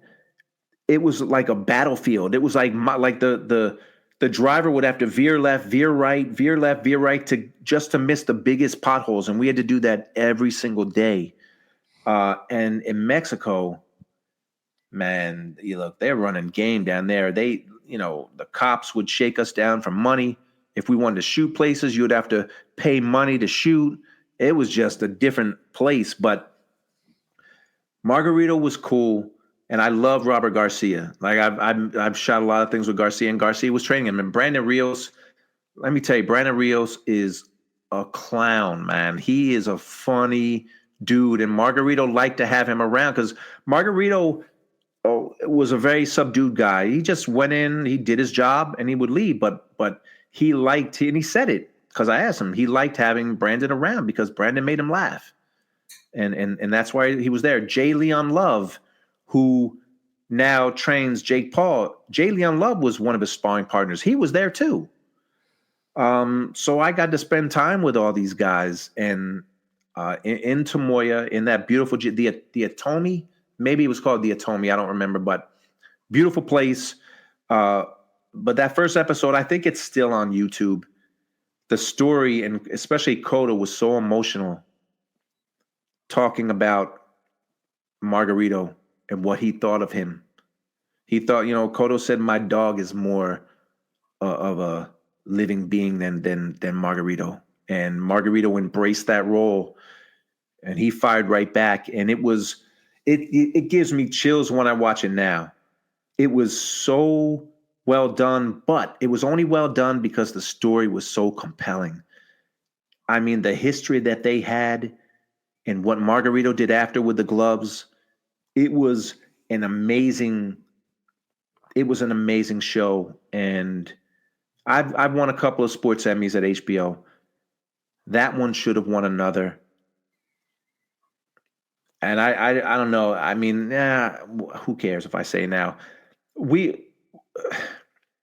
HBO would have meetings around the time the sports Emmys came out, and they would say, all right, we're going to put, there's a ton of different categories for sports Emmys. And we would have big screenings at our theater, the HBO theater, and we would, everybody would vote, even the real sports people, HBO Reels, we would all vote on, we would show, okay, the best series, whatever the thing was. So we would have a bunch of 24/7s. So that was in it. Cotto Margarito was in it. And I forget who Mayweather fought, but it was a 24/7. And I'm like, there's no way. I know we're going to submit Cotto Margarito too. I know it because it's like, it'll make you cry, man. It's so good. And they didn't. And what I heard was that Cotto Margarito, it had the most votes there's a lot of politics, and I won't even say names, but the people that produced the Mayweather show, they went straight to Rick Bernstein, who was the head of HBO, and they basically said, listen, we got to have Floyd Mayweather show, because if we don't nominate his show, he might not let us do things with him in the future. So they played that political game, and they did, and they didn't nominate Cotto Margarito. They didn't push it in. They pushed in the Mayweather show, which was not. It was well done. It was well produced, well scripted. It didn't have the story, the natural story of a rivalry that Cotto Margarito did. They pushed that in. It didn't win. And all these years later, a lot of people say, man, that's the best 24/7 I ever saw. And I say, to me, you can't top the first two. But then after that, Cotto Margarito 2, man, it's some of the most compelling, entertaining stuff you'll ever see. And politics played a role. And HBO decided not to push that one in favor of a Mayweather. And at that point, it was all old with Mayweather. The money and the cars, it was just old. This was something brand new. This was nothing's better than a rivalry. For in any sport, nothing is better, whatever the sport is, nothing's better than a rivalry. And you had such built-in stories for that. And, it still pisses me off that they didn't do it, but whatever. Right over my head or right over here, there's a sports Emmy there, and that's actually for De La Hoya and Mayweather. But that really just, and it was so good, and I had a part in it, and Gabe Spitzer really when you have a story like that, it falls into place, and that was as compelling a story as you'll ever see. But unfortunately, those shows cost a lot of money to do, and it used to be 4, and then it might have went down to 3 at some point. And I know for that one, it was 2. And then towards the end, they would do a lot of one-offs, just one. I did one for Andre Ward and Chad Dawson when they fought. And then it was gone. So, but yeah, that one was, just so good. It was so good. What led, you touched on Andre Ward and Dawson being the last one, and then you. Well, I don't think that was the last one. I think that was, at that point, they were random and they would just do one episode. Right. What led to your departure from HBO? Oh, that's easy. HBO in 2014, things were going on in the background. I think they were trying to merge with another company, and they literally just started to chop the budget and that meant letting people go, which I don't think it had ever been done at HBO Sports, that is. So that's what happened. There were rumblings that, I remember the president, I don't remember who the president of HBO was at that point, but a couple weeks before, they sent out an email saying, you all are the best at what you do, but unfortunately, some people may lose their jobs. It was one of those. So we're like, no one knew what was happening. So, unfortunately, I remember I got to work early one day, and somebody said, "Hey, I heard that today's going to be the day." And sure enough, I was let go. I think 3 or 4 people were let go from the sports department. But also, there's a book called Tinderbox. It's a big, thick book. It's about HBO as a whole, not just sports. But what happened is something I knew. I always knew it happened, but that book said what happened. Because I know our budget every year got smaller and smaller. We would do less and less. Like I said, we would do 4 24/7s, then it was 3, then it was 2, then 1, because the budget got less and less. The quality of fighters wasn't as good. Mayweather left. HBO started turning their backs on promoters like Al Heyman. At one point, I think Bob Arum had a spat with HBO. It's pretty simple. They didn't want to be in the boxing business anymore, and it was too big to just shut off like that. So in 2014, they let people go. I was one of them. And then, what was it, 2017 maybe, or 2018, when they announced that they were done, 18, and they were getting out. So it had to be a years-long process. The people up top it's pretty simple.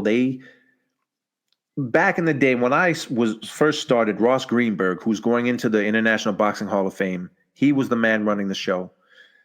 Now, the heyday to me, and I was too young, obviously, but the 80s, man, when you had Hagler Hearns and Leonard Hearns and Hagler Leonard and all those fights, Pryor Arguello, that's like, if I could go back in time and be around then, be working there then, man, because I know some people who worked there then, and it's just amazing the stories they had.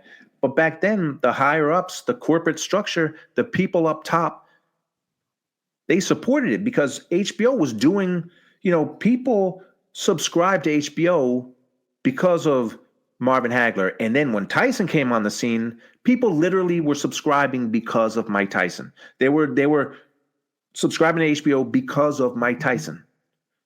It meant something to HBO, but things change over the years, and they had Sopranos and Game of Thrones and things like that. And I get it. I get it.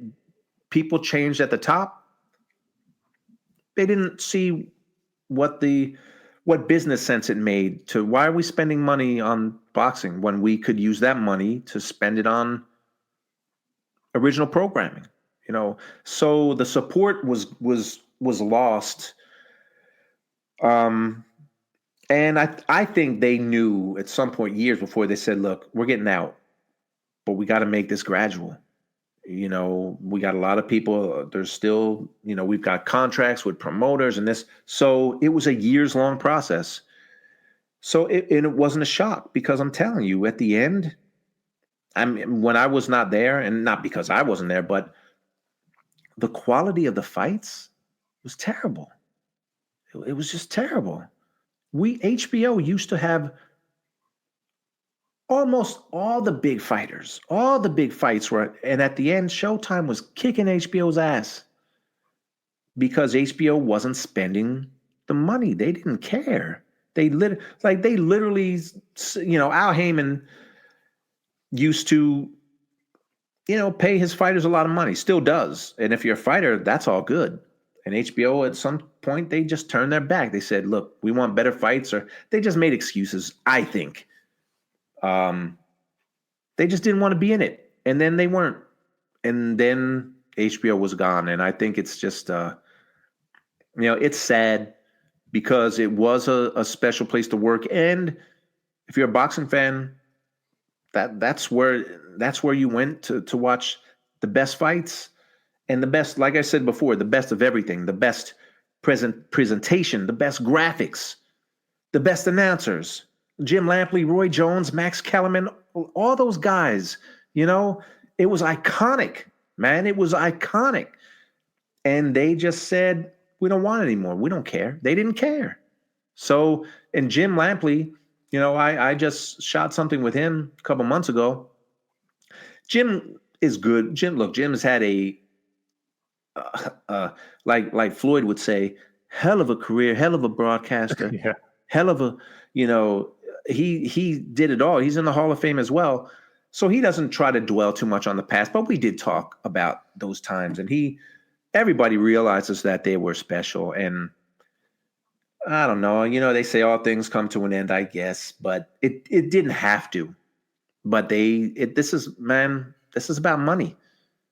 And they did not want to spend money on HBO Boxing anymore. They just didn't. And that's their choice. It's sad the way it went out. I mean, the last fights were just, it was sad, man. It was like, it was sad. That's because I'm a boxing fan. Just because I wasn't, and it hurt. Let me tell you, it hurt when they let me go. Man, it stung, because that's where I wanted to be, and I was proud to be there, and it felt like a family. And But you learn, and it was a family with the people I work with, but you learn in the corporate world, there's no family. The people upstairs don't care about you. They really don't. You were a number. I was a number. I was a salary that let's chop this and we can help our bottom line. That's all I was to them. But it was a special place. And I think it's missed. And now how ironic is it now? Showtime's gone. ESPN is ending their deal with Top Rank. Now they might renegotiate, but I think in July. It's a new age. Everything is streaming, and I don't see anything wrong with that. Like a lot of people, a lot of old heads, man, old school. When DAZN first came out, they were like, "I don't want to watch fights on my phone." You ever hear of a smart TV? I watch DAZN on my TV. So you got to roll with the punches, like roll with the times, and it's a different era. It just is, and you have to embrace it. But it's everything is different now. And I will say the quality it's not there. There's All Access was another great show. And a lot of the people from HBO, not all, but a lot migrated to All Access. But now you find things on YouTube, like maybe a couple of days before a fight, there'll be like a 16-minute show. Some are good, some are just dog shit. Like you could tell that they're just some guys running around with cameras and putting music underneath it, and it's just different, man. I still think that storytelling. I love boxing because I got into boxing because of Sugar Ray Leonard. But I also loved all the features HBO did and the storytelling, and it made me root for someone. Now they just don't care. They just they don't care. Not like they used to, and it's too bad because you should know who these fighters are, and a lot of people they don't. Like you know who Canelo is, but how many. And Shakur's my guy, man. He's from Jersey, so I'm partial to fighters from Jersey. But like Tank Davis, how popular are these guys really? And it's not necessarily their fault, but imagine a 24/7 with Tank and Shakur, or even a 24/7 when Ryan Garcia fought Haney. Imagine if there was a 24. Like I saw the shows they did, and they were dog shit. The shows they did before those fights. If they had a 24/7 of those fights, but it is what it is. You and I, we still love boxing. We still watch the fights. We still want to see the best fight each other. The best almost always fought each other on HBO.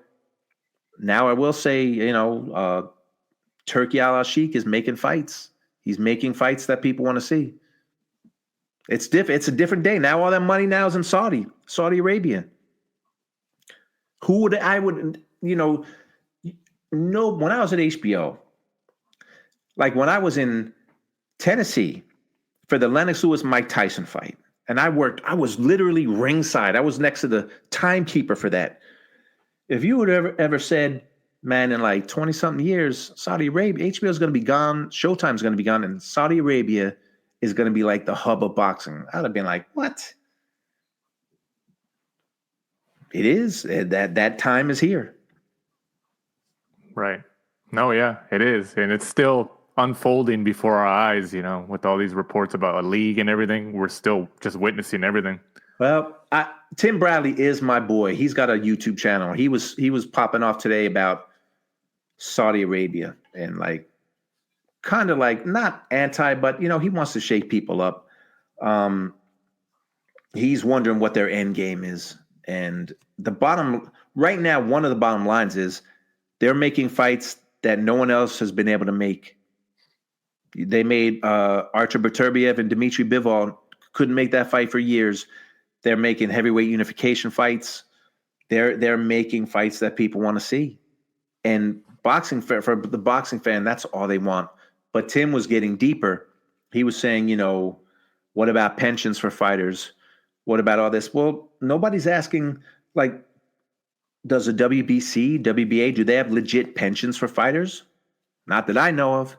You know, if Saudi Arabia, the way to fix it, everybody knows how. Like, get rid of organizations, have it be one champion in each division, one league, like Major League Baseball, NFL, something boxing, one entity. Everybody knows, like, that's one of the easiest, not easy, but that's the way to fix it. But no one can do it. That's the rumblings that they're gonna buy out all these, organizations. I don't know if they are or not. If they are, look, they've got them. I guess they have the money. I can't stand organizations. You hear that they do, when it helps them. Like Donald Curry is a fighter I watch a lot. He's in a bad way now in the WBC. I think Suleiman tweeted, I think Curry's son, who put something out there saying, contact me, like in a public way. Like, do more. He's a millionaire because of these fighters. I've seen fighters, and fighters that were still active when I talked to them, and I would never say names, but in talking to them, I could hear their speech, and I could tell that they were already showing signs of damage that they're never going to recover from. And I just hope they have enough money in their life, but chances are they won't, because there's no pension. The WBC hasn't done it. The WBA, the IBF, the WBO, they don't do it. And it's a different sport, because to be a Major League Baseball player, Danny, you can't just say tomorrow, hey, I'm announcing that I'm a Major League Baseball player right now. You can't do it. But in boxing, if you pay the money to get your license and you pass the physicals, guess what, Danny, you can become a professional fighter. And it's hard to, how do you figure out a pension? But figure it out, because people who have been fighting for a long time. You know who those people are. Figure that out, man. Help them. I've seen, look, there's a sport, Muhammad Ali, who is iconic. What did boxing do to Ali? They almost killed him when he fought Larry Holmes. It came out that there were reports. He went to the Mayo Clinic, I think. He had trouble touching his nose with his finger. Yet they allowed him to fight the best heavyweight in the world. And I still can't watch that fight because it was brutal. It was brutal. And there's a guy who, at that point, everybody loved Muhammad Ali. And boxing didn't give a shit about him. His people didn't. The promoter didn't. The commissions didn't. They didn't care about him. They cared about that money that they were going to make with that fight. So, I don't blame fighters for getting all they can. I hope that at some point there'll be something in place for them, because you just hear too much. I've been around, a lot of fighters who, again, I'm around them when they're young, but you see what's going to happen. You see what's going to happen. Thank God, you never know how it's going to hit some people. You said you interviewed Chris Arreola, right? Right. Man, I love that dude, man. I had never met him. I came back. Oh, I've known his trainer, but I never met Chris. So just this week, I went out to Riverside. It was just a one-day shoot, but the night before, I told Henry, I said, Henry, man, let's get dinner, you, me, and Chris. And Chris came, and he's 43. Mm-hmm. Chris Arreola, if people that don't know, Chris Arreola took a lot of punches, gave out a lot, and took a lot. And he told me he gets checked out every year. He sounds amazing. He's still funny. I hope he always stays like that. And he's done well with his money. He made good money. He fought Vitaly Klitschko for the heavyweight champion. He fought for the heavyweight championship of the world 3 times. He's made good money. That was at Staples Center too. That was a big fight with Klitschko. Big fight, man. And man, was I rooting for him. But he hasn't made like the Mayweather money but he's done well with his money, but a lot of the fighters don't. Brandon Rios, I asked Henry what he was up to, and he said, well, I think he's just working a regular job. And I hope he's good. And I hope, because he's got a family, I just, there's a lot of sad stories, and there's pensions in other leagues, and there isn't for boxing. And I understand it's hard to do, but somebody try. Don't go on social media when you see a guy hurting and act like, oh, contact us and we'll help you, so everybody can see it. You go into boxing, no one forces you to. No one forces you to fight. I get it. But you have to. Why do you think there's referees and cornermen? You have to save fighters from themselves. Nobody wants to quit. Chris didn't want to have that fight with Klitschko stopped. And he cried afterward. He told me he was pissed off. They were both in the same room, and they were still talking about it. And Henry said, yeah, he was mad at me. And he said he was mad. But, they don't want to stop. But sometimes you got to stop it. And Henry said to me, he said, people would say to me, why'd you stop that fight? And I would say, were you watching what was happening? Like, did you see what was happening? Why did I stop the fight? So you need people to protect fighters when they fight, because some, have been labeled quitters. Some will stop, but the majority of them, they'll fight until they die, and that's just how they are. They're just different. And Jim Lampley, he cries all the time in interviews when he talks about fighters, because, and I said once, why do you get so emotional? And he says, because they have something special in them that I'll never truly understand, that I could never do myself, but I can see it in them, and I can applaud it, and I can cherish it and respect it. I just wish they had more help when they were done, because not all these fighters make money. A lot of these guys, they're phenoms, and then if it doesn't pan out, what do they do? And if they are damaged from the sport should help them out, because these WBA, and I'm not picking on anyone in particular, but they have you see on social media, they have their conventions every year, and they invite all these people and spend all this money, Well, maybe don't have a convention this year.Maybe spend all that money on helping some fighters who need it, And it's all politics. Like, I hate the business of boxing. I hate it. It's all political. You go to these conventions to politic for your fighter, to get them ranked. Like politics. It's not even based on merit. So I'm getting off the point, man. I'm totally getting off the point. But yeah, look, Saudi Arabia is making the fights, right? There's that great card in February coming up. I want to see all those fights. We'll see. Tim Bradley was saying, what's their end game? Because you never know. What if they just say, thanks, boxing. Like, we've had enough. Because they're losing money, but it just doesn't matter to them. What's the end game for them? I don't know. I guess we'll see.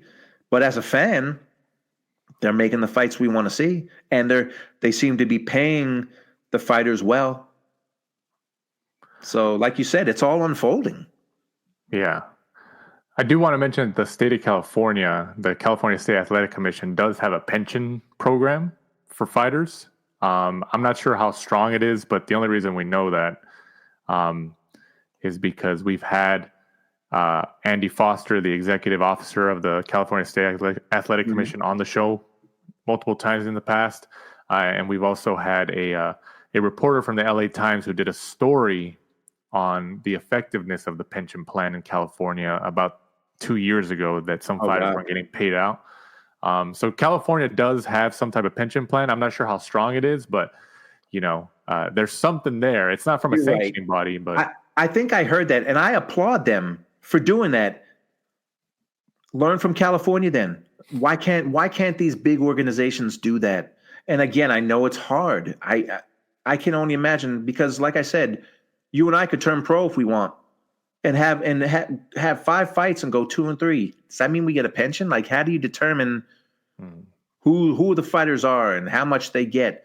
But that's for the money people to work out. You got to have something in place first. And I wish more organizations would be like California, but they're not. They're just not. But I'm glad that California. I do remember though, like reading something about that they did have a pension, but some fighters weren't. I think it's funny, man. I believe Tim Bradley and I talked about this once. I don't remember what he said specifically though about the pension plan, but I mean we'll see. I hope something gets done because it's a rough sport, man. I mean, getting punched in your head, and that's where your brain is. And it's just a rough sport. And the sport, more times than not, it is showed that it doesn't care about the fighters. Yeah, on that note, George, we're almost hitting 2 hours here. It's been a great conversation. Oh, man. We dove into a lot of stuff, and I'm sure our listeners who are finishing this episode with us got a lot of knowledge out of you. We dove into a lot of topics, and I'm sure there's a lot of stuff that we didn't even touch on because I wanted to wait to touch on, even because I know you've done other projects with other promoters and networks after your HBO career. So I didn't even want to touch on that. I wanted to bring you back at a later date. Oh, well, I appreciate that. All right. I thought I might have been all talked out and said, that's it. 2 hours. No. I purposely waited wanted to stop at the HBO years primarily. So we can bring you back at a later date and we can talk about, because obviously that, you left HBO 2014, 2015. It's been essentially 10 years and you've done a lot more stuff since then. Crazy. Yeah, I will say, and I know we're going to wrap it, but I will say that I'm very happy and proud that I've done other projects non-boxing related, but really the majority of my professional career has been in boxing. So it's just what I love to do, and I've been lucky enough to find ways to do it. And now I'm talking to you about boxing, so it's good, man. It's it's Friday night when we're doing this, and it's all good. That's great, man. That's great. And obviously, you have a ton of experience. So, like, I'm not sure if you're like with a company or tied down to anybody specifically contracted or anything, but if people listening right now, because whether it's people in the business or somebody who might want your expertise on something, could they reach out to you to utilize your work? Oh yes, of course. I'm a freelancer. I mean, I'm working on projects, but the staff job days, they're few and far in between. I mean, I'm not with HBO Sports anymore, obviously, but yeah, I mean, I love working in the sport, and I'm always open to working on projects in the sport. Sweet. Yeah, sweet. So go ahead and plug, where people can find you if they wanted to get a hold of you, whether it's on social media or anything like that. Go ahead and plug it, man. The floor is yours. Well, one of the beauties of YouTube is that everybody can have a YouTube channel, and I've got one. It's called One Round with George. I go live a few times a week. I haven't lately because I've been working on another project. But actually, I'm going to drop something that I dropped a few years ago, but because it's Ali's birthday, and Danny, I'll send you a link to this. A couple of years ago, I edited like a 2-minute, we call them teases, of what a Sonny Liston Cassius Clay 24/7 would have been like back in 1964, I think is when they fought. So I did with the HBO music, with the 24/7 music. I'm going to drop that again, but that's on my YouTube channel. But I'm on Instagram, X, Facebook, just George Jakovic, Jakovic. You can find me on all the social media platforms. And surprise, most of the stuff on there is boxing. I do have some family stuff on there too because I love my family. But there's plenty of boxing, but it's all boxing on the YouTube channel, One Round with George. And Danny, I appreciate you, man. Like I started to watch a lot of your shows, and Doug Fisher Doug is the man. Doug is so good. But I really shout out to him. He's the one who gave us your name. Well, he's so compelling to listen to, you know, and he's Cali too out there. So he knows the whole Cali scene. But I love what you do, man. I appreciate you having me on. We appreciate it. And you can find us at The Last Round 12 on social media. We're more active on X/Twitter. So check out our stuff on there, and obviously on youtube.com/The Last Round Boxing Podcast. Check us out there. And we're also on Apple Podcasts, Spotify, and wherever you get your podcast, we should be available there. So for our guest of the week, in former HBO producer, director, editor, seems like you've done a lot of things at HBO during your time there, George Jakovic. I'm Danny Z. This is The Last Round. Thanks for supporting and listening to the show. Follow us at The Last Round 12 on social media. Rate, review, and subscribe. This is The Last Round Podcast.